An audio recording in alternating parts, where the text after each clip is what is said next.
বলেছিলাম 14 তলা নবান্ন থেকে ওনাকে না নামালে আমি মেয়ের বিচার পাবো না। এই নির্দেশটা আমাদের যিনি প্রাক্তন মুখ্যমন্ত্রী তিনিও কিন্তু দিতে পারতেন, কারণ তার আন্ডারেই আমার মেয়ে স্বাস্থ্য দপ্তরে চাকরি করত, কিন্তু তিনি ব্যাপারটাকে ধামাচাপা দেওয়ার চেষ্টা করেছেন। আর আমাদের নতুন যিনি মুখ্যমন্ত্রী তিনি এটাকে ফাইলটা খোলার ব্যবস্থা করেছেন।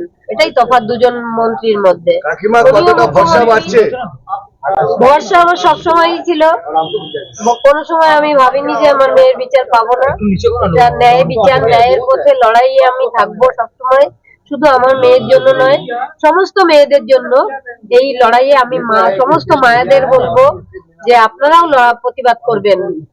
প্রধানমন্ত্রী বলে গেছিল এই পানিতে যে সব ফাইল খোলা হবে, কি বলবেন? প্রধানমন্ত্রীকে আমি প্রণাম জানাই।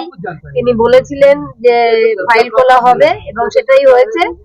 এটা আমাদের নতুন যিনি মুখ্যমন্ত্রী হয়েছেন তাকেও আমি অনেক অনেক ধন্যবাদ জানাই। আচ্ছা, কথা হয়েছে মুখ্যমন্ত্রী, কি কথা হয়েছে? এই মানে প্রেস মিট, সাংবাদিক সম্মেলনে কোনো কথা হয়েছে? না, এটার পরে কোনো কথা হয়নি। তবে আগে কথা হয়েছে, আমি বলেছি আমি মাসিমার সঙ্গে দেখা করতে যাব, বলছেন নিয়ে যাব। তারপরে আগেই আমি যখন ঢুকেছি তখন বলেছেন এনাকে কে না চেনে, ইনি সারা বাংলার মুখ। 3 জন আইপিএস আজকে সাসপেন্ড করেছে, সেই বিষয়ে কি বলবেন?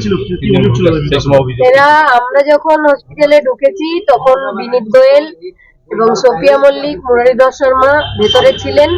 তাদের উপস্থিতিতেই ভেতরে যারা ছিল, ইন্দিরা মুখার্জি তিনি প্রেস কনফারেন্স করে দেখিয়ে দিচ্ছিলেন, অভিক বিরূপাক্ষ, দেবাশিস সোম, তারপর প্রসূন চট্টোপাধ্যায়, এরা ছিল, এরা নাকি বিভিন্ন ধরনের এক্সপার্ট ছিল।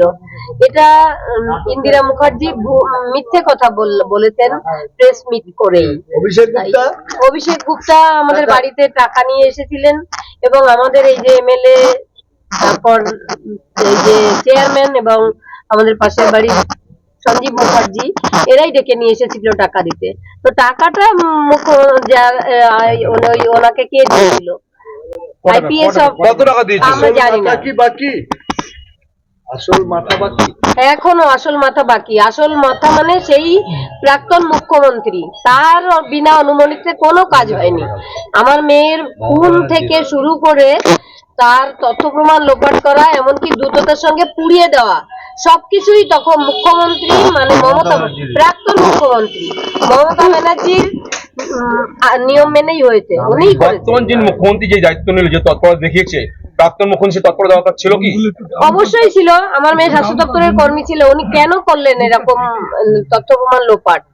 অপরাধী বাঁচানো সেটাও তো একটা বড় ক্রাইম। ক্রাইম বাঁচাবো আমি, তার মানে আরো বড় ক্রাইম হবে। তাহলে মুখ্যমন্ত্রী কেন অ্যারেস্ট হবে না? আমি ডে 1 থেকে বলছি যে মুখ্যমন্ত্রীকে অ্যারেস্ট করলে সব জানা যাবে। প্রাক্তন মুখ্যমন্ত্রী মমতা ব্যানার্জি, এখন আর মুখ্যমন্ত্রী নেই, উনি মমতা ব্যানার্জি। আমি বলেছিলাম 14 তলা নবান্ন থেকে ওনাকে না নামালে আমি মেয়ের বিচার পাবো না। এবার দেখুন কেন বলেছিলাম এই কথাটা।